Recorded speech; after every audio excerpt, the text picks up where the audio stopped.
Fueled by Death Guest. Okay, so for real though, I want to know, to kind of kick this off, and don't take this the wrong way. Okay. What kind of name is Uilliam? Okay. I'm sure you've gotten this before in your Yes, life. I have gotten this quite a lot. It's like William, but they forgot most of the W. Yeah, they just kind of It's said, such an whoops. interesting name to me. I'm very curious So about this. my father's from the UK. He's from York in Northern England. Okay. Yeah. He's not English. His mother was Irish, my grandmother, and his father was Scottish. So when he had me, I'm the oldest, me and my sister. When he had me, he wanted to name me something very unique and different. So there were a lot of names thrown around, like Padraig, but my mom denied that because she didn't. That's good. Good mom. She didn't want her son to be grown up as Paddy, which. Oh, just true. so. I didn't even think of that. I was just like Padraig. And then my dad wanted to call me Finnegan. Oh, okay. My mom still kind of passed on that. Finn is my middle name, so my dad kind of I wanted like a little bit. Finn. Finn's all right. Yeah. But then they settled on Uilliam because it's the old Scottish form of William, but it's not the old form. Like the old form is something ridiculous that I can't even say. It's like Uilliach or something like that. Very Like Scottish, like my sister has it worse. Her name is Leashach Sinead. So Leashach. Leashach. Oh, wow. So did were you born in America or were you born in UK? I was born in Atlanta. You were born in Atlanta, Yeah. which is part of America. I was about to say, is that Yes. Well, Atlanta, Ireland? arguably Georgia is a part of America. But Sorry, our Georgian sorry to everybody in listeners. Georgia. So your father, he came over to America? Yes, he worked for British Telecom for a number of years, and I think it's their American headquarters that's in Atlanta or just one of their big companies. He moved over here, I think maybe when he was around 30 something, like 5 years or so before I was born. Wow. Yeah, like came over here and then I don't think he's ever been. He's not a citizen. I don't think he's ever really gone through cared about being a citizen. Right. But yeah. You ever go back to the homeland? To Georgia or England? England. England. Yeah. Do you have family over there still? Yeah, I've got most of my family lives in York. My cousin just moved a bit further outside. I can't remember where she lives, but yeah, I go back there. My aunts, my uncles, my cousins. Yeah, everybody still lives up there. We go. The last time we went was 2015. Oh wow. But it's kind of hard to get out there now, just because me and my sister are grown up. Money's always a thing. Oh, yeah. But yeah, we used to go quite often when we were younger to see everybody and do stuff. Have you been to the other parts of the United Kingdom? Have you been to Scotland or Ireland? Or? I've been to Scotland. I was very young. My sister wasn't born yet, so I think I was probably about a year. Oh, yeah, just a little baby. Yeah, but A little baby. little baby. But as far as the rest of the UK, I've never gone to Ireland. I would love to someday. I'm sure you will. Yeah, I want to. But I've been to London quite a few times. And I know when I was younger, I think my dad took me around a few places throughout the UK, but not that I would remember really where I went. But yeah. So what brought you from Georgia to upstate New York? Family. My mother's from Skinny Atlas, which is on the Finger Lakes. It's on near it's not on Otisco Lake. I think it's next to the next one over. Yeah. But my grandparents live out there. Her brother, my uncle, got married. They have kids. They live up here. So my mother wanted to move up here to be closer to family, be able to have all that. And I think, honestly, she just didn't want to live in Georgia anymore. I think is how it went. Yeah. But, Got it. Can't blame her. Yeah. Although I like Atlanta. From what I remember when I was a child, I really enjoyed it. Yeah. Like the closest I've been back now is one of the times I flew to Texas. I was in the Atlanta airport. And I saw Atlanta. Yeah. But I would love to go back and as an adult kind of experience it. Yeah, that's when it's a little fun. You can see the nightlife. Yeah, You can 'cause go I out remember to what I loved restaurants. about it as a kid. Yeah, But what I yeah. like about it as a kid might not be the same thing I like about it as an adult. But I imagine living there. It's just hot as hell. Dude, down it was. there, man. It's hot to begin with, and it's humid. It's the humidity that's the worst part. It feels like you're walking through a wall half the time. It's not that dry heat that Arizonians brag about. You Yeah. know, it's that real you're swimming. It's I have a horrible. friend out in Arizona, and she telling me about 110 degrees or something like that. I was like, Yeah, but it's dry heat. it's dry heat's much You're better. still Still cooking. hot. You're still cooking.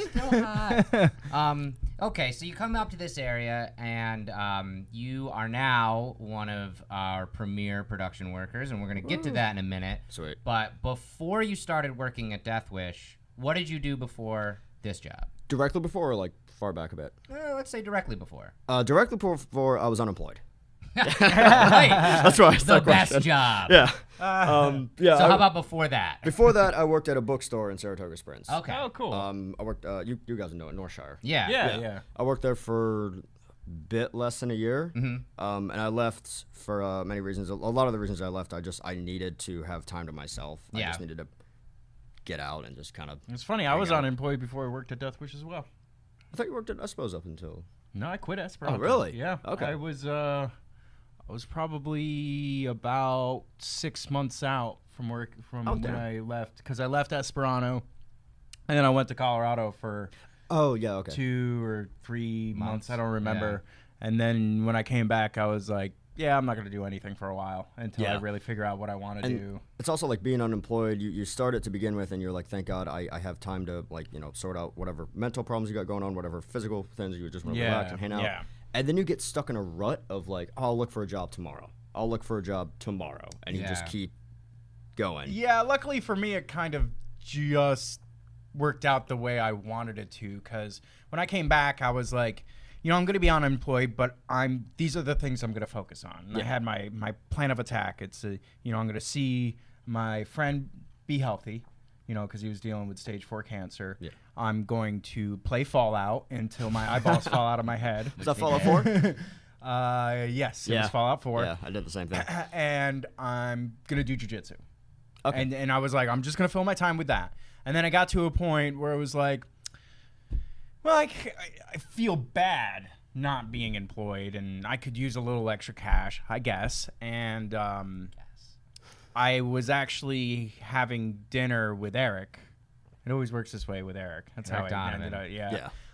And he was like, yeah, we could probably use he brought it up before I did, and I was like, yeah, I could use a part-time job then. Yeah, and you're then I thinking- just started. Yeah, and then it just kind of. Yeah, it was like, it was kind of nice. It was like whenever I wanted to show up, I'd show up and pack a few cups and then leave. So I was able to kind of like still do the things that I wanted to do. Yeah. And at the time you had Obamacare, so it was kind of nice. A little bit nicer. What a wonderful time. So how long have you been here now? A year and a half? Year and a I half? think just maybe a bit under a year and a half, like right around there. All right, so I'm sure I know the answer to this question because you are local, but had you heard of Death Wish Coffee before you started coming, before you came here? Actually, yeah. Like so I grew up in Saratoga. Saratoga Coffee Traders was my home away from home for years. Did you ever work there? I feel like you worked I worked there for 3 2.5-3 years. Yeah, that's what I thought. So in high school, I'd go in all the time. Like I'd see Mike, and I was closer to even when I wasn't working there. When Mike and Scott were working there, I was always closer to Scott. I just knew him better. Yep. Why? I just just happened. Sorry. And then like around 2012 or so, when the company started up, I remember I heard a lot about it. It popped up, and I was kind of sitting here like, oh, my favorite coffee shop is doing their own blend. Cool, that's awesome. Right. And then I ended up working there for a while. But yeah, it never was one of those things that popped out of nowhere for me. It was just I was always there all the time to begin with, and I'd actually heard stuff about it from them because I was there for so often that we're like, hey, we're kind of doing this thing, and then it happened, and I was like, this is awesome. This is amazing. This is like awesome. That's cool. So what's it like, seeing it from the ground floor level that you did? Like, oh, this little to where it is now, and you're embedded in it. It's and amazing, you see dude. what it is. It's like I've got a few different stages there where I remember going to the store before it even existed, and that happened, and then I started working at the store, and I remember seeing all the people come in, ask for Death Wish, be really excited, like, oh, this is the home of Death Wish, all that. Yeah. So like I worked there at the time where I remember like Eric Donovan and people in the basement bagging coffee. Like I finished closing, I'd go downstairs and like, you guys want some coffee? I'll leave some upstairs. And then to see that go from the basement of there to, I never saw the original small warehouse, but to hear about that going from here, and then to come to The work original now. small warehouse is where the grinder is. Yes, yeah. Yeah. To have the stage of remembering the little table in the back of the SCT's basement, to come to work now in this giant building with 2 roasters, a huge middle warehouse, a huge production warehouse, a whole team of like other people, office guys, and all this stuff we're doing. It's awesome. It's really cool to come. It's really cool to say I come to work at a place like this. That's not just I go to work at I don't want to say Starbucks. You like can. I go to go for it, buddy. I go to work at Starbucks. I serve you coffee and stuff like that. Cool, but I just work there. To come here and be like I work here, but it's not like I just work here. I give a damn about everything. Right. It's awesome. It's amazing to have that experience. Well, everybody who works here is literally like a little piece of this company. Yeah. Everybody as a whole, as a sum, makes up the image of what we are. Yeah, Right. and a it's lot kind of cool being a part of that. And it's kind of cool when you notice a lot of people in this company, the connections we all have with each other from different areas. Yeah, like a lot of people here I knew or talked to or known before I showed up. And then Shout out to Eric Donovan. Eric yet Donovan, again. yeah, I Eric, feel like one Eric degree of Eric Kane, Donovan. Mike, John. Honestly, I didn't really know anybody on production when I started here, so like I started with knowing no one over there and quite a lot of people over there. Yeah, that makes sense. But yeah, it's and then even now talking to all the people that come in, all the weird way our paths almost met but didn't. It's really cool. Yeah, because I feel like I passed by you in the street a million times, and we were friendly to each Yeah, other. like I never would have. I can't remember any specific incident, but I'm sure you got coffee from me. I know I got Doughboys from Actually, you. I'm sure I didn't get coffee from you. Did you? I never drank coffee until Really? I worked for this company. Yeah. Well, then I know I definitely got Doughboys from you at like 2 o'clock in the morning on Yeah, Caroline that's definitely Street. the case. For sure. So let's go back to when you first started here to today. Okay. What is kind of like, how has your job changed? Like, what did you do when you first started here, and like kind of take us through your day like, now? It's changed a lot. When I first started here, it was, pack cups. Also, when I first started here, the production side of things, we didn't have a lot of the stuff we have now. The machinery and things. The machinery, like that, the people. When I started here, it was there was Dave roasting, Tony learning how to roast, John, Jake, and Noah. And that was it. I think that was it. Yeah. If I can, Oh wow. yeah, that was it. So I really got to watch everybody coming in this company, the production side of things. I got to watch all these guys come in and do all that stuff. So now I just started out packing cups, kind of went around for a bit, and then just kind of ended up due to a series of events, ended up running the manual weigh-in fills, just like there. Can you explain what that is? Okay, for it's those of us who don't know. So the manual weigh-in fill is this little contraption that you can set it to run a 1 pound program, a 5 pound program, 12 ounce, 8 ounce. Okay. And once you get it set up, it spits out the coffee, weighs it up, and you fill a bag up, and there it is. It's weighed out. And you run that whole thing. Yeah. So I say I run it like I'm the guy that comes in and does that all the time. Right. So that's my everyday thing. Outside of that, I've also been doing some mid shift for roasting. Which for me, I think I'm on it again next week, which is I come in a bit later, I do a weird staggered shift, and I just stay and roast after hours as well. And I also handle the coffee orders for Scott for SET. Cool. Which is kind of a sick joke from John Swedish on me. Right. Yeah. 'Cause you have that connection. You can't get away. Well, I got fired, so he just wants to have me do more stuff. It's got to be. I mean, I see it, and it's mind-boggling to me, and for someone who's like in the thick of it, to see us grow into the point now with all the stuff we're doing with retail, with all the stuff we've been doing just with the e-commerce and things like that, to the point now where we have to have a mid-shift, where we have to have, like a much more of a roasting schedule. It's got to be crazy to see production ramp up. It's insane for that. And also the days we don't do mid-shifts, like say it happened a couple of weeks ago when we had, I forgot exactly why, but we didn't do mid-shifts, and I think I remember talking to Dave, or I saw it, like the noticeable difference in the production output at that point. Yeah. It's noticeable. Like we've gotten to the point where we just have to constantly produce. We have to constantly be going, and it makes for some pretty insane days on our side. Like we are never not moving. We are always going around. We're always doing our thing, but it's rewarding as hell. It's a lot of fun. Yeah. You How do guys- you like roasting? I'm enjoying it. I'm really enjoying it. Yeah, Dave and Tony both have been very helpful and very informative with that. I love both those guys. Oh, they're tremendously. They're amazing. Tony is an amazing guy. Dave is just the best big bear you'll ever meet in your life. Both of them seriously have a heart of gold. They do. Yeah. It's great. And a lot of those It's guys a medical over there condition. They really need to be. They're probably the best people amongst everybody on that side. Yeah. I mean, it's again, just to speak on the growth of this company. It really is on the backs of you guys, and it's refreshing to hear that someone like you who came in, just started to pack cups, and is now has a lot more kind of hand in a lot of the different processes that go on. but you're still passionate about it. You sound like you thoroughly enjoy your job, which I think is a rarity. I've never had a job that I legitimately enjoy. I've had days at past jobs that I've loved. Right. But I've never had a job where every day I don't like, everybody has those days no matter how much they love their job, where they come to work and they go, God damn it, I have to do this. But it's every day I come into work and I'm thinking like, I say I don't really care what goes down today. It's not that I don't care. It's that I'm like, I'm ready for whatever the hell happens today. Yeah. I might get annoyed. I might get mad. I might laugh my ass off because the people I work with are insane. I might do a bunch of really fun stuff.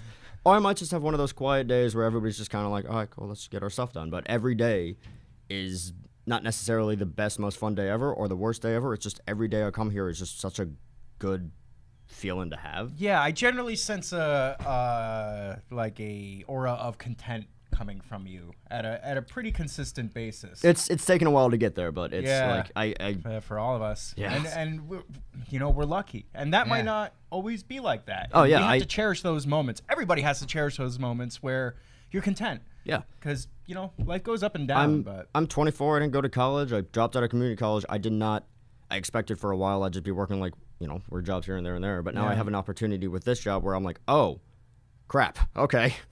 I need to get my shit together. I need to go. No, you're good. Okay. You're good, This is to the Death with Okay. podcast. Yeah, good point. Fucking don't. I mean, oh shit! I Fired. I may or may not swear more than anybody else over there. So they slip out of me from time to yeah, time. To say but the least. it's awesome. I love it. It's for me to have that opportunity to have the opportunity to have opportunities. That's the way I want to put it. I mean, the opportunities here are pretty fucking endless. And only you even never know where you might end up. Especially in the past year, just the growth we've done in the past year and the stuff that's opening up, it makes me sit back and go like, damn. And here's the thing, I have this talk with a lot of the guys here, is just like, dude, that's what I started doing. That's how I got where I'm at, because I noticed there was opportunity here, and that if my performance here was awesome, it would be noticed, and you do move up the ranks. Yeah. And it's nice to have that opportunity to where like, oh, I have a reason to kick ass. Yeah. I forgot the saying I heard. Purpose makes for acceptable suffering, right? Okay, like if you have a reason to do something that's unfavorable, it's that much easier to do, rather than a job that you go to day after day and you're just making that paycheck.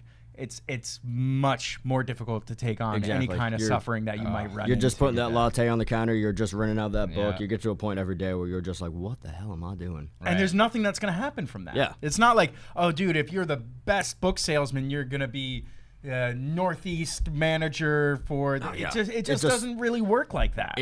In situations like that, it's all luck. I mean, like here it's luck. I got extremely lucky that I was even, in my eyes, I got extremely lucky I was even considered when I put my application in.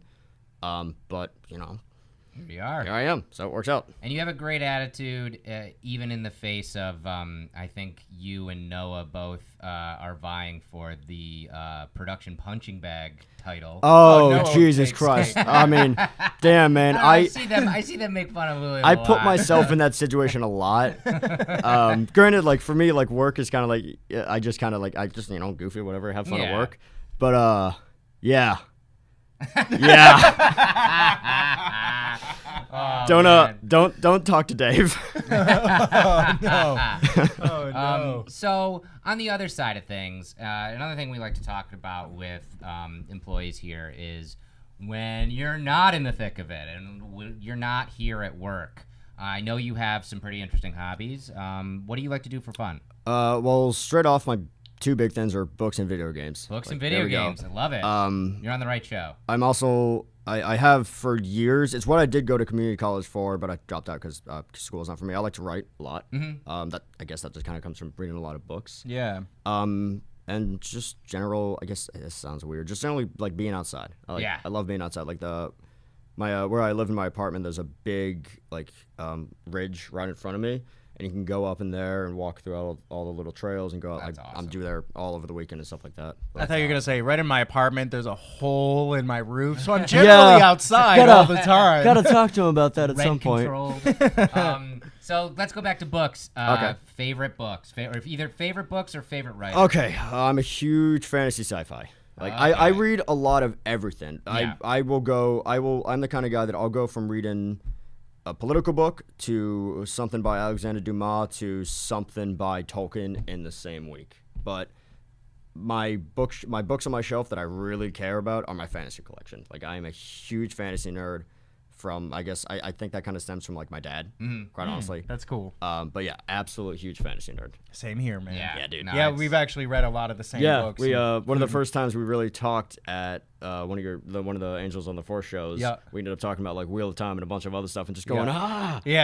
It's always nice when you run into a fellow fantasy nerd. Because it's so rare sometimes, and it's still, even with Game of Thrones being such a popular show, there's still a weird stigma surrounding fantasy where you're like, oh, I love fantasy, and people are like, nerd. why? And you're like, it's awesome. Oh, what do you like, dragons and swords? Yeah, swords are sharp and kill people. That's awesome. Dragons are flying lizards that breathe fire. What? How is that not cool to you? And I feel the problem there's still with that is that, like, people don't consider how amazing those writers are. It's not just because you're in a genre means you're this writer or that. Like, a lot of people, like, look at, literature in the store, in the literature section in a bookstore and go, writers. But fantasy, there were some amazing writers. These are people creating their own worlds with their own rules. They are Tolkien created his own languages. Yeah. And that's pretty common in a fantasy novel. I've got one of those tattooed on me. Yeah. I've got a little Tolkien thing.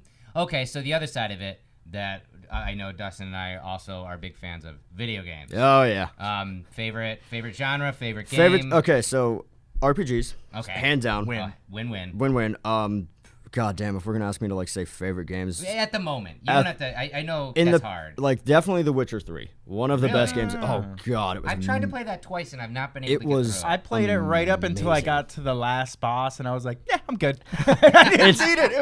I think it's the only time I've ever done that with a game. The whole game is amazing, and the DLC, Hearts of Stone and Blood and Wine. Blood and Wine is all about vampire hunting. Oh, and cool. That's cool. It's one of those concepts that's kind of like, vampire hunting, really? Like, haven't we done that to death? They nail it. They make it creepy and horrifying and great.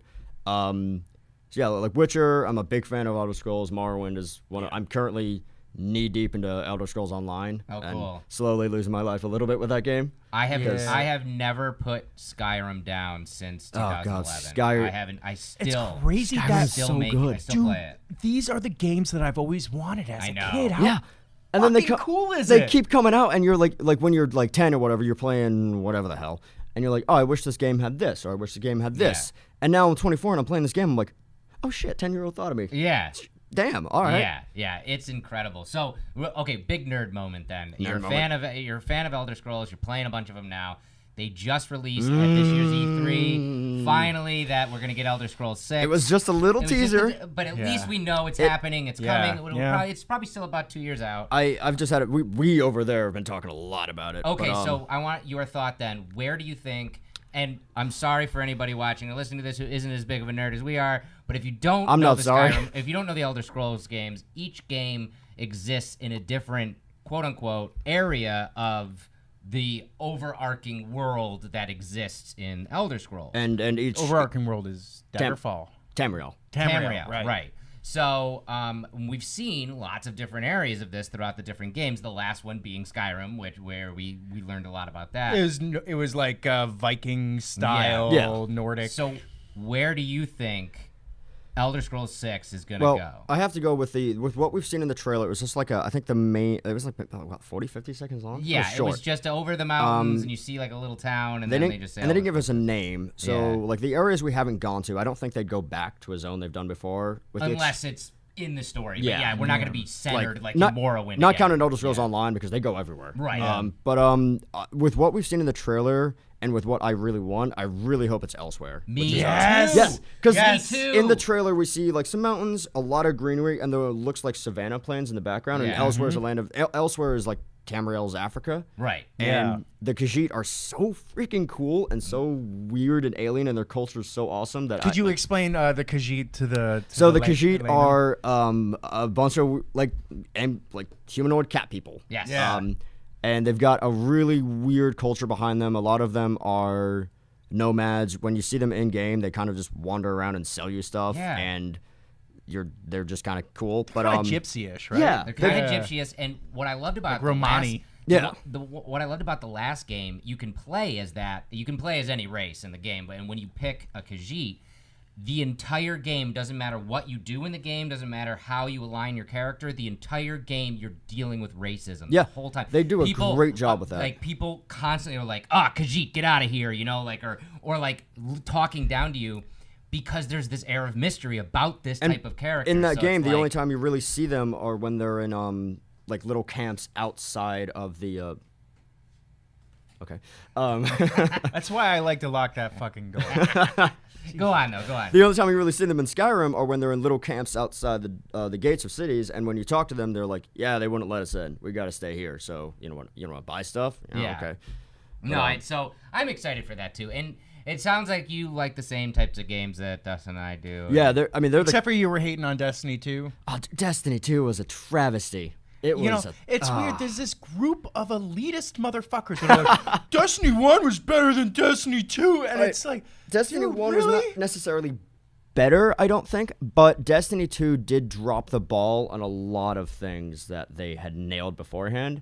That kind of made you sit back and go, "What the hell happened?" Now, as far as my perspective, I never played Destiny 1. In Oh, fact, really? I just started playing Destiny 2 probably, I don't know, 2 months ago or Yeah. something Damn, like okay. that. So it's something I just picked up, and I was instantly sucked in. It was like, I also oh think my it's God, this is so much fun. one of the things that myself included, Destiny was such an original big concept when it came out, and it was also like Bungie's first thing after Halo. Yeah. Yeah. This huge deal. So Destiny, I think, is like, it was so good off the bat, and they did such a great job improving it that I felt like it was almost, the second one was set up to kind of be a bit less, not because it was less, but because people's expectations are so high. Yeah. But I just didn't.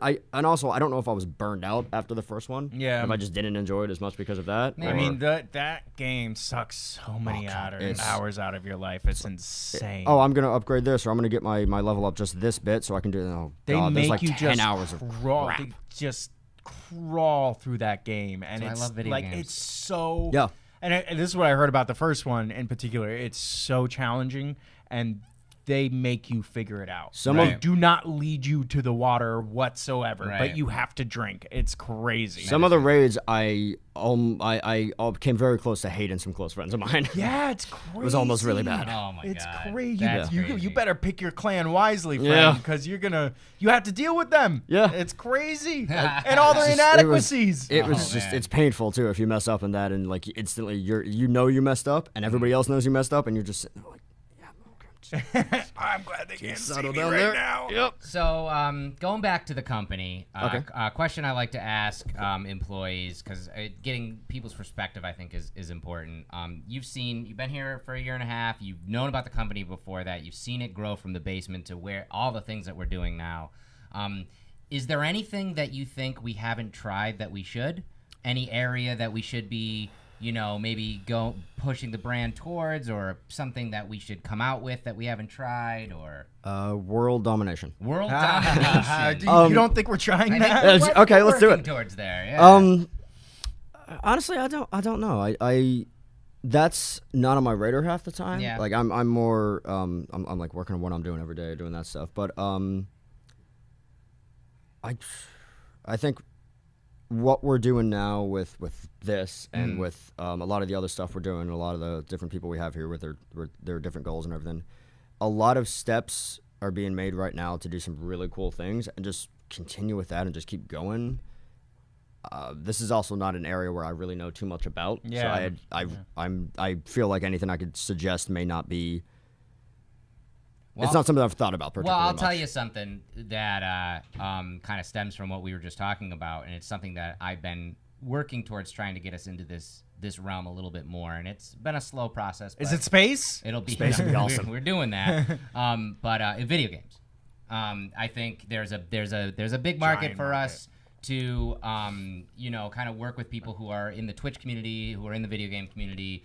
We did a little bit with that one game For Honor where we did the branded That game was bags. so good. And I think we should do more of that kind of stuff. And that's what I love about this company is like we have an idea like that, but we're not going to force it. We're working towards it. We're kind of like figuring out the best way to kind of bridge into that. Well, I think the biggest linchpin for gamers to consume our product is cold brew. Yes. Yeah. Something that they can buy in the store, bring home, Yep. turn on their video game, start twitching, and They crack it open, you hear it, start gulping, get those 500 milligrams of caffeine in their system, and they're zooted. And for everybody listening and watching this show, to reiterate yet again, we are working on our brand new cold brew recipe, and hopefully you'll be seeing that sometime in this year, down probably fallish, I would say, once we get everything finalized. We're finalizing packaging and taste profiles and all that kind of stuff, so I'm excited. Because you're right, getting a product like that out, I think will be great. I feel like every time I see somebody in public that doesn't know me and they, like, I'm wearing a Desperate shirt or something, that's the thing they ask about. Yeah, it's cool. That's it. Every single person. Yeah, so it's definitely, it's coming, guys. It's coming. I mean, it's the biggest thing that we do so well with a product that you have to go home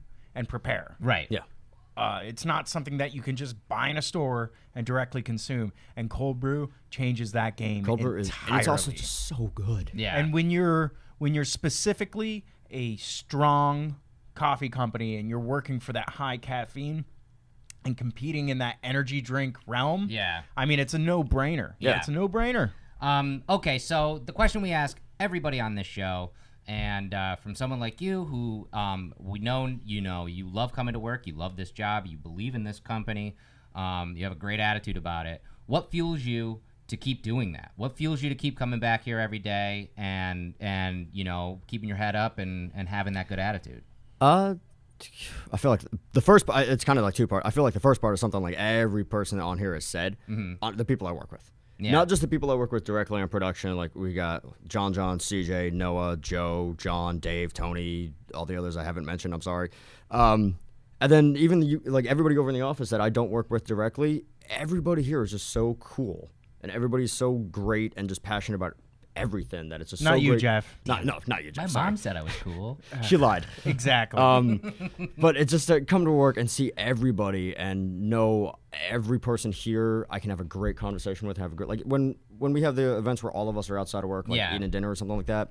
It's amazing to have these people here and do all that. And the other part is just to come to work and feel like I'm a part of something, and not just feel like I'm a part of something like I'm doing this, to feel like I'm genuinely a part of this giant, massive force that's just kicking ass and doing a lot of cool shit. World domination. Yes, that. And it's a really rewarding job to have. And I the kind of person that I'm sure everybody here is. I like being done with my day and feeling like, fuck yeah, I did that. That was awesome. Or I feel good about what I did today. Hell yeah. Hell yeah. Valhalla Java or Death Wish? Yep. Which one? If you had to drink one for the rest of your life. Probably Valhalla. Definitely. Okay, yeah. okay, good. Yeah. Good. I'm a Valhalla guy. Falter on that. All right, good. Why? I prefer the flavor. You like the flavor? Yeah. You like the flavor? Oh God. Yeah. The flavor, huh? I mean, I remember. It's all about flavor to you. I remember working at SCT, and when we had this new coffee, we were told like, hey, Death Wish has a new coffee coming out, and we're all sitting there going like, it's not gonna be good. It's not Death Wish. And we got it on the shelf, and we tried it, and I'm sitting there going like, yeah, it's fucking good. Okay, yeah. But yeah, since day one when I've tried Valhalla. Death Wish is still awesome, but Valhalla is just my personal favorite. Hey, well, I go through phases for sure. I know Zach Wild will be happy to hear that you like his coffee better. How do you feel about our flavored stuff, like our barrel brand, which you have in your cup right now? I love it. I think Tony does an amazing job roasting that, and sure I love the fact that we do these cool little roast every so often. Like what did we have this past year? We had the Irish peppermint, rum ball, whiskey, bourbon, and pumpkin. Pumpkin's my favorite. It's coming back. Coming back every fall, guys. Get ready for that. Yeah. I'm a huge pumpkin fan. Anything. Like cool. My birthday's in October, so every time October rolls around. I want to tell a secret. It's going to be at the end of this podcast. I don't think you can tell that secret yet. I don't think you can tell that secret. I want to. I know you can. You want to, but I don't think you can. Do you know what I'm talking about? Yeah. And it has to do with pumpkin spice. Yeah. There's a secret that you guys will hear soon, but you can't hear it yet. We can't reveal that Why yet. not? It's not a big deal. It kind of is. Dustin's going to say it. It's can't ground. Stop him. We're making it ground. Yeah. There it is. Yep. Okay. You saw that look. Yeah, it happened. So now you know. Maybe you didn't get to this point. Maybe. And you'll never know. Maybe you'll never know. Or maybe he's lying entirely, and that's not going to happen ever. Oh yeah. Maybe I ruined it. Maybe now that I said it, we're not grinding that's it. shit. Done. Off the wall. Screw it. I can't thank you enough for coming on the show, Uilliam. Yeah, dude. It was a lot of fun talking with you. Finally, and if you don't, that's totally cool. But do you social media? And if you do, is there any thing that you'd want to shout out for people to follow you on social media? Or if you don't, that's cool too. I'm on Facebook and Instagram, but like I don't use it too much. Okay. Only for really like contacting people, like if I lose my phone or people like trying to find someone that I haven't found or whatever. Yeah. Something like that. Just hi. Yeah. Good. And the one funny thing that I would think would be funny to get up, the whole getting my job here. Yeah. Scott fired me from SCT. Yeah. Yeah. Why did he fire you? Oh, because I was a shithead. I was Right. a 21-year-old jackass that deserved to be fired. Can you describe the moment when he fired you? So I show up to work for shift on a Friday. It was a closing shift. Sitting in front of the store, kind of on my phone. Hey, could I talk to you outside? Okay. Go outside, talk to him. So I'm letting you go, and I'm sitting there like, Oh. fuck, what do I do here? All right. Yeah, so we have your shift covered, or you can work it. And I said, well, I'm already here. I need money. I'll work my last shift. And that actually influenced why I got the job here. Because, like, I got my ass fired because I was a crappy idiot that deserved to get fired. But then when, I believe, like, John Swedish and Mike heard that I had worked my last shift, that was a big thing of, like, oh, okay. It's weird how a small decision like that can affect you so greatly later in your life. Well, which is why when because I remember them bringing that up when we were talking about hiring you. When my mother was helping me look for job applications, she found this one on, I think it was Craigslist. Yeah. And she goes, hey, you want to hire for Death Wish? And in my head, I'm like, I'm not fucking getting that job. Like, I'll apply, but there's no way in hell they're going to hire me. Right. And then I got an interview where I'm sitting here going like, okay. And now? Yeah, lucked out. And now you're here. It just goes to show that, like, it doesn't matter. Like, fuck up, dude. Like, make mistakes, and then your life isn't over. You keep going, and you have an awesome opportunity like this. You can always turn it around, man. Always turn it around. Always. The whole point of life is to make mistakes, and even though you fuck up in the moment, it feels like the worst thing ever. It's not. It's a tiny little thing, and then you end up in a cool situation like this, and you end up happier and just more comfortable with yourself than you ever were. And a lot of that's because of this job. I was in a shell before I got here. Yeah. And now people can't get me to shut up, so. It's true. It's When true. you realize that your fuck up is just a blip on your radar in your life, it makes it just so much easier to turn things around. And even more like a tiny little minuscule blip on the radar of the universe. That one mistake does not make you. Exactly. Right. And I fuck up a lot, so. We all do. We all do. Yeah. It's part of it. But, man, thank you so much. Yeah. Thank you, guys. Cheers, Awesome. homie. Woo, woo, woo. This has been Fueled by Deathcast, a Death Wish Coffee Company podcast production. Thanks for listening.